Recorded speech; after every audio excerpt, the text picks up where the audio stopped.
The arrival of extinction. The violet skies of Noveria had never known war. For millennia, the Novan people had cultivated their world into a paradise of towering crystal spires and floating botanical gardens. Their civilization had mastered renewable energy, eliminated hunger, and created art that made visitors from across the galaxy weep with emotion. The Novans themselves, tall, slender beings with iridescent skin that shimmered like their namesake stars, were philosophers, scientists, and artisans. They had no standing army, no weapons of mass destruction, no concept of planetary defense beyond the basic orbital monitoring stations that tracked approaching ships for customs purposes. They never stood a chance when the Krell came. Commander Tala Vex stood at the edge of what had once been the Grand Forum, the seat of the Novan confluence. Now it was a smoking crater. Her normally luminous skin had dulled to ashen gray from exhaustion and grief. The ornate ceremonial armor she wore, designed for governmental processions, not combat, was scorched and dented.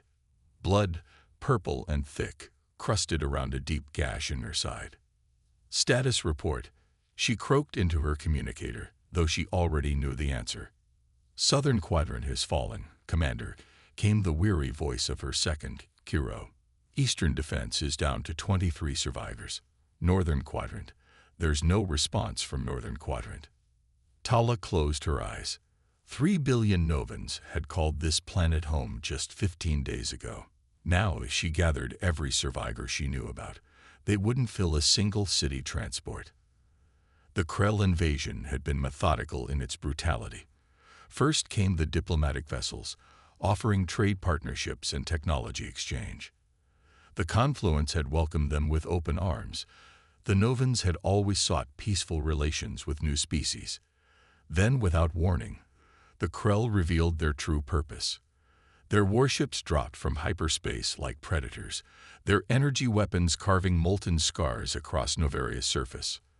The Krell themselves were nightmare creatures, chitinous exoskeletons over massive frames, multiple arms ending in serrated claws, faces that were all mandibles and glinting compound eyes. They moved with terrible speed and purpose, herding Novans into camps for processing, or simply slaughtering them in the streets. They had a particular hatred for beauty, destroying art galleries and concert halls with special attention. Tala had been a cultural administrator before the invasion, responsible for organizing festivals and diplomatic exchanges. Now she commanded the last organized resistance on the planet. 58 exhausted civilians, armed with whatever they had managed to salvage from fallen Krell soldiers. "We'll make our stand here," she told Kiro, gesturing to the ruins around her. "Gather everyone, every survivor. We'll—" She was interrupted by a distant rumble. Looking up, Tala saw a new wave of ships descending through the clouds, sleek, angular vessels that lacked the organic, insectoid design of Krell craft. Her heart sank. Reinforcements. The Krell were bringing in more troops to finish what they'd started. "New contacts," Kiro said, his voice flat with fatigue. "Configuration unknown." Tala raised her salvaged Krell pulse rifle. It was nearly depleted, but she might take 2 or 3 invaders with her before the end. "Position behind the fallen columns," she ordered. "We'll ambush them when they land." The nearest ship, a matte black craft with crimson markings, descended at an alarming rate, hitting the ground with enough force to send tremors through the ruined plaza. For several moments, nothing happened. Then, with a pneumatic hiss, a ramp extended. Tala tightened her grip on her weapon. Beside her, the remaining Novans did the same, their exhausted bodies tense with the anticipation of one final battle. The beings that emerged were clearly not Krell. They were Bipedal, encased in armor of a design Tala had never seen, sleek yet functional, with helmets that completely obscured their faces behind polarized visors. They moved with discipline, fanning out from their ship with weapons raised, securing the perimeter with practiced efficiency. Tala hesitated. These weren't Krell, but that didn't mean they were allies. The galaxy was vast and filled with predatory species. One of the armored figures stepped forward, scanning the ruins. Through some technological means, their voice projected clearly.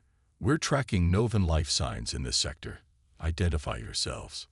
Tala exchanged a glance with Kiro, then straightened, wincing at the pain in her side. "I am Commander Tala Vex of the Novan Emergency Defense.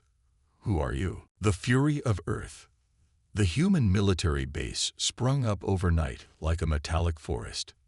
Prefabricated structures, defensive barriers, communication arrays, and weapon emplacements transformed the ruins of the Novan capital's central district into a fortress. More human ships arrived hourly, disgorging soldiers, medics, engineers, and equipment. Commander Talavek stood in the human command center, watching the tactical hologram that displayed Krell positions across Noveria. The enemy still controlled 80% of the planet, but for the first time since the invasion began, they were on the defensive. "The Krell operate on a hive mentality," Commander Chen explained, gesturing to the largest concentration of enemy forces. "They take direction from command ships, like this one in orbit. Take out the command structure, and their ground forces become disorganized." Tala studied the human officer. In the 3 days since their arrival, she had learned much about these strange allies. Humans were from a world they called Earth, located in what the Novans had considered uncharted space.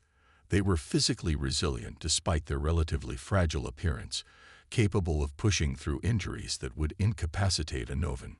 Most significantly, they possessed a collective determination that bordered on obsession. "You said you've encountered the Krell before," Tala said, "yet you're not extinct." "How?" A shadow passed over Chen's face. "They hit us hard and fast, just like they did you. 3 colony worlds wiped out before we could respond. But the Krell made a mistake. They didn't press their advantage. Maybe they thought we'd be too shocked to fight back effectively." Her lips curved in a grim smile. "They were wrong." Another officer approached, a tall human with skin several shades darker than Chen's. "Admiral Joe's compliments, Commander. The fleet has established." The figure paused, then reached up and removed their helmet. The face beneath was unlike anything Tala had seen before. No luminescence, no mandibles, no scales or feathers. Instead, it was a warm brown color, with 2 forward-facing eyes, a small nose, and a mouth that curved up slightly at the corners. The head was topped with short black hair cut close to the scalp. "Commander Sarah Chen, 5th Tactical Response Division, Earth Defense Force," the alien said. "We received your distress signal. We've come to help." Tala blinked in confusion. "Earth, we sent no signal to Earth. We have no knowledge of your species." Commander Chen's expression hardened slightly. "You wouldn't. But we know the Krell. We've fought them before." She gestured to the ships still descending. "And we've brought enough firepower to make them regret setting foot on your world." As if to punctuate her statement, the sky lit up with flashes of light. In orbit, the human vessels were engaging the Krell fleet, energy weapons blazing across the darkness of space. Another armored figure approached, carrying a container. "Medical supplies, Commander," they said, offering it to Tala. "Your people look like they need attention." Tala stared at the container, then back at Chen. "Why? Why would you help us? You don't know us." Chen's expression softened slightly. "Because that's what humans do. We protect those who can't protect themselves, and we've got a score to settle with the Krell." Before Tala could respond, the ground shook. In the distance, a massive Krell dropship was descending, its carapace-like exterior bristling with weapons. "Incoming hostiles," one of the human soldiers reported. "Multiple signatures, heavy class." Chen replaced her helmet with a quick motion. "Looks like introductions are over. Get your people to cover, Commander Vex. We'll handle this." The humans moved with startling speed, deploying to defensive positions and readying weapons that hummed with power. Tala had never seen such confidence in the face of Krell forces. "Fall back," she ordered her people. "Take cover behind the human vessel." As the Novans retreated, the Krell dropship landed, disgorging dozens of soldiers that immediately began firing. The humans responded with devastating precision. Energy beams cut through Krell armor like it was paper. Explosive devices detonated in their midst, sending Ketan fragments flying. One human soldier went down, struck by Krell fire, but two more immediately moved to drag their comrade to safety while continuing to return fire. Their discipline was absolute, their tactics clearly refined through experience. Tala watched in amazement as the humans systematically dismantled the Krell force. These weren't just soldiers.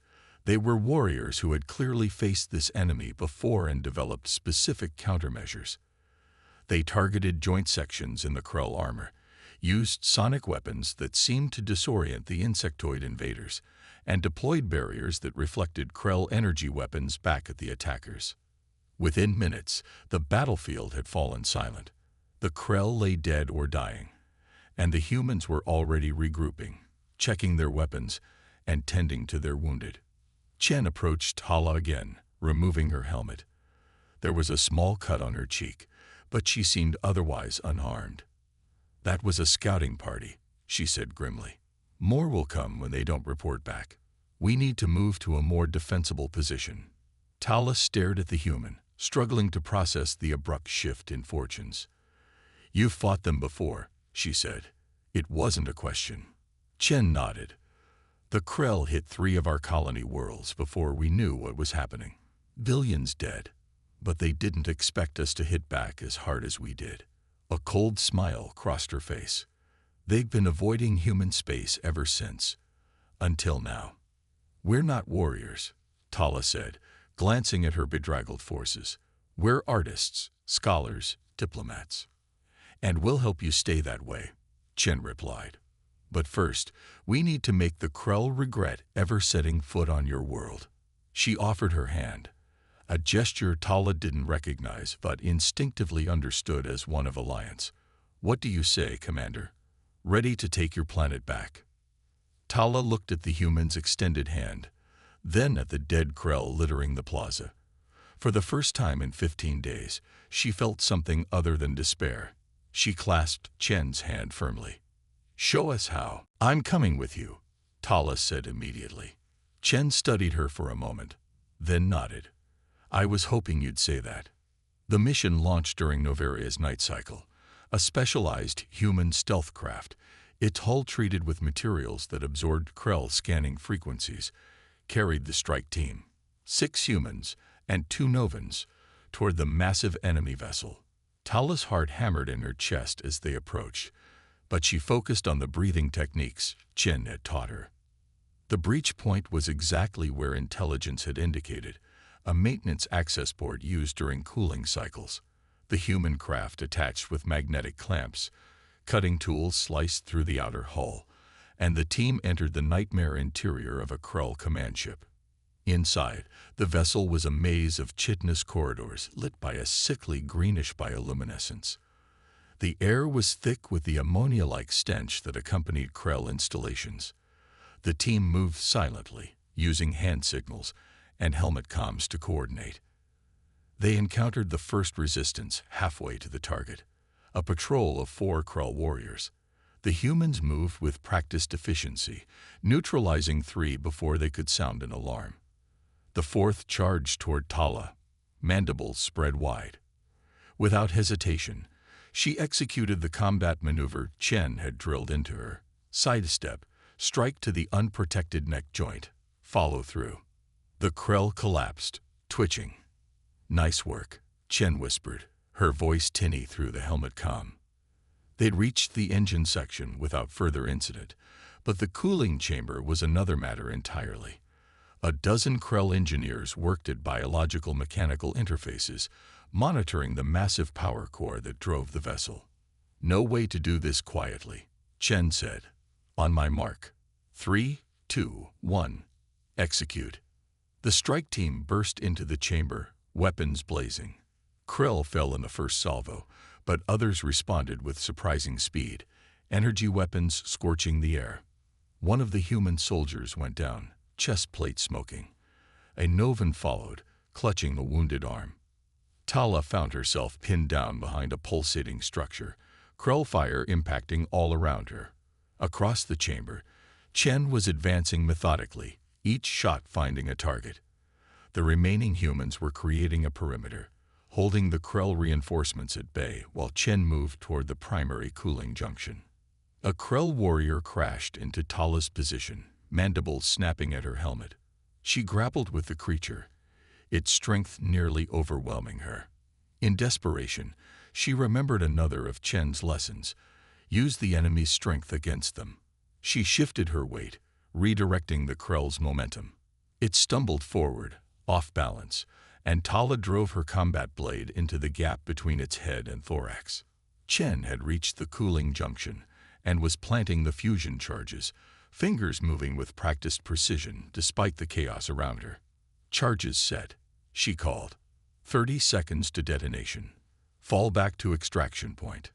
The team began a fighting retreat, dragging their wounded. The corridor back to their craft seemed impossibly long, Krell forces closing in from multiple directions. 20 seconds. 15. They reached the breach point, Chen covering their rear while Tala helped load the wounded onto the craft.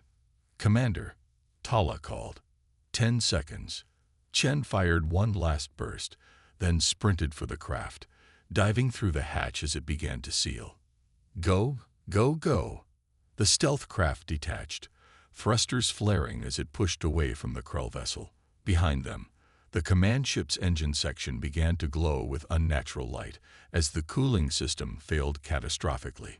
The resulting explosion split the massive ship in half, sending shockwaves through space that buffeted their small craft. In orbit above Noveria, the human fleet pressed their advantage, targeting the suddenly disorganized Krell forces with precision strikes. On the surface, combined human-Novan units launched coordinated attacks on Krell ground installations, meeting vastly reduced resistance. 3 days later, it was over. The Krell had been driven from Novarian space, their shattered forces retreating to hyperspace coordinates unknown. The cost had been high: millions of Novans dead, cities reduced to rubble, ecosystems damaged beyond immediate repair. But they had survived. They had won. Tala stood with Chen on a hillside overlooking the ruined capital, watching as human and Novan reconstruction teams began the long process of rebuilding. "Your people will recover," Chen said quietly. "It will take time, but you're resilient." "Because of Earth," Tala replied. "Without you, we would be extinct." Chen shook her head. "We gave you tools and training, but the courage was always yours." She looked out over the devastated landscape. "The Krell will be back someday somewhere. They always come back." "And when they do?" Tala asked. "Then humanity will stand with Noveria," Chen said firmly. "And together, we'll show them what happens when they prey on peaceful worlds." Tala watched as the first new structure rose from the ruins of her city. Not a Novan crystal spire, but not a human military installation either. Something new, a hybrid of both cultures' architecture, a symbol of what they had become together. Together, she agreed and felt, for the first time since the Krell arrived, that there would truly be a tomorrow worth seeing. Above them, the violet skies of Noveria began to clear, revealing stars that no longer seemed quite so distant or cold.